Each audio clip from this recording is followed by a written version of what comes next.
এই ভিডিওতে আমরা বিভাজ্যতা সংক্রান্ত একটি গুরুত্বপূর্ণ সমস্যার সমাধান করব। এখানে প্রশ্নটি হলো, যদি 34 সংখ্যাটি 9 দ্বারা বিভাজ্য হয় তবে সাইনে কোন অঙ্ক বসবে।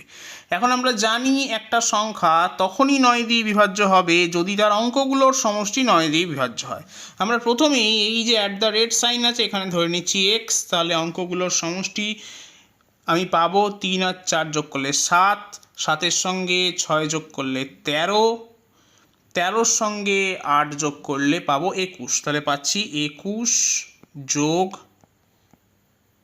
এক্স।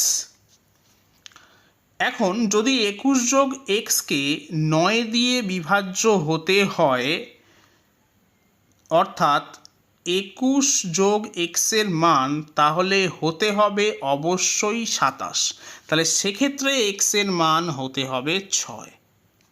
তাহলে এক্ষেত্রে সঠিক উত্তর হবে অপশন ডি 6।